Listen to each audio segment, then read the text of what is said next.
Povo do sétimo ano, esse é o vídeo, né, sobre plano cartesiano, que é o assunto que a gente está vendo no centro de mídias, lá no canal da rede, o canal afiliado da rede da TV Cultura, né? Essa semana estamos vendo o polígonos no plano cartesiano, mas antes de eu tratar especificamente dos polígonos no plano cartesiano, eu fiz esse vídeo para tratar exclusivamente e apenas do plano cartesiano, né? Para a gente se acostumar com o plano cartesiano antes de falarmos de polígonos no plano cartesiano. Bom, o que é um plano cartesiano? O plano cartesiano é um objeto matemático, é um plano, é uma superfície composta por duas retas perpendiculares. Mas o que são retas perpendiculares? São retas que fazem um ângulo de 90 graus entre elas, né? O ângulo de 90 graus, para quem não lembra, é o famoso ângulo reto.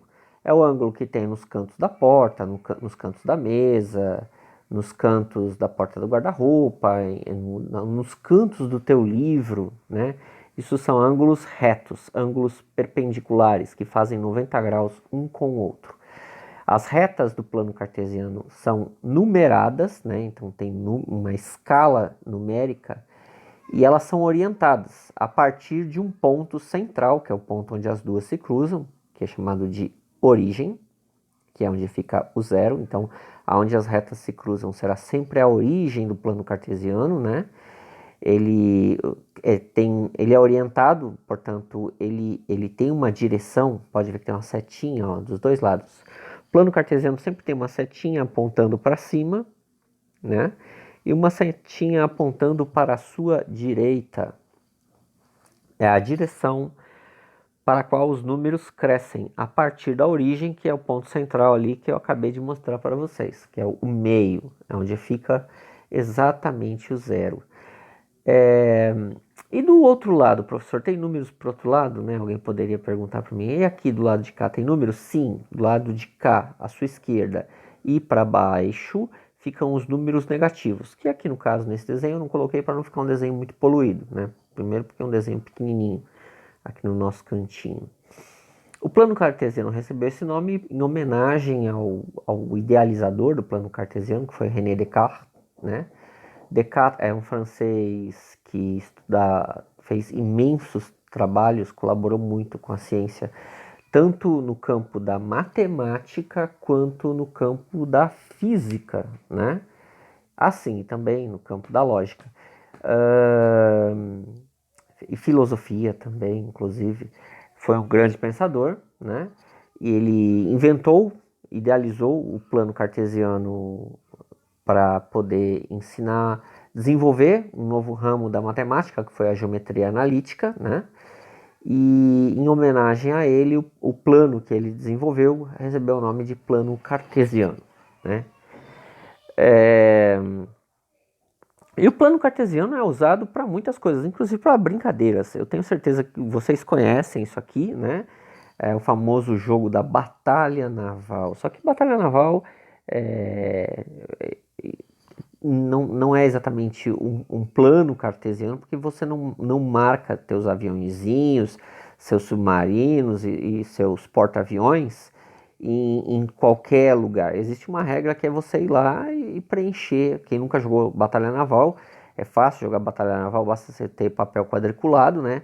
Um papel que você vai usar como seu papel para você colocar os teus aviãozinhos. Então eu ponho um aviãozinho aqui, que é o cruzador, o que eu fiz? Um coraçado que ocupa 5 quadradinhos, um destroyer que ocupa um quadradinho mais comprido, submarinos que ocupam um único quadradinho. Você vai lá e espalha os teus equipamentos de guerra naval, né? E você vai atirando, fazendo chutes no papel do teu inimigo que você não está vendo. Então, em geral, a gente fala, normalmente vem com letras e números, né? No caso desta batalha naval, vem com números e números. Aí você teria que dizer 4 horizontal, né? E 3 na vertical. Bom, 4 horizontal seria aqui. Aqui na linha horizontal, o 4 está aqui. O 3 na vertical está aqui. Então, 4, 3 seria mais ou menos, ó, vamos ver onde vai dar, 4, 3, aqui, ó. Então, eu estaria dando um tiro no mar do meu inimigo nesta posição. Na batalha naval clássica, essa coluna vertical é com letras. Então, o sujeito sempre fala H7, B8, I5, e aí você vai procurando a letra e o número para encontrar em que posição você foi lá e explodiu o que tinha no plano do seu inimigo. Inclusive é um jogo bem legal para vocês que estão de quarentena, né? Porque normalmente, presencialmente, o que você faria? Você não pode ver o mar do teu inimigo, né? Aonde você vai fazer os seus aqui, ó, só para vocês terem uma ideia. Esse aqui é o teu jogo, então você coloca aqui os teus aparelhos e você faz os seus tirinhos aqui do outro lado. O teu colega marca os tiros que você dá no mar dele e os tiros que ele dá, você marca aqui do outro lado. Né? Todo mundo já jogou Batalha Naval. Agora em quarentena, então é mais fácil ainda jogar Batalha Naval, que dá pra jogar Batalha Naval até pelo WhatsApp. Vocês coordenam, né? Marca com os teus amigos jogar Batalha Naval, cada um na sua casa, pelo WhatsApp, e dá pra jogar Batalha Naval pelo WhatsApp, mó legal. E aí você pega e aproveita e treina o uso do plano cartesiano, porque Batalha Naval tem tudo a ver com plano cartesiano, né?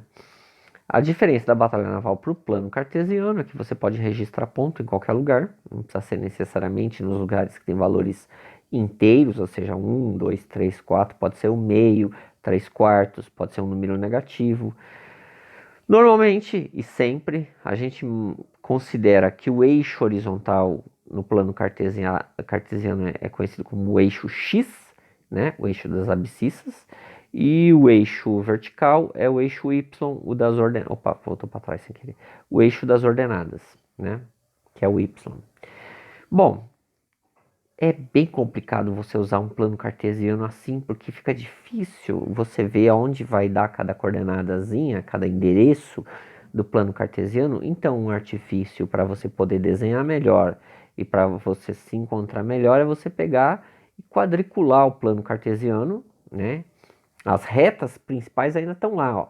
Estão bem lá, só que eu desenhei outras um pouquinho mais fraquinhas por cima, só para eu poder me orientar melhor.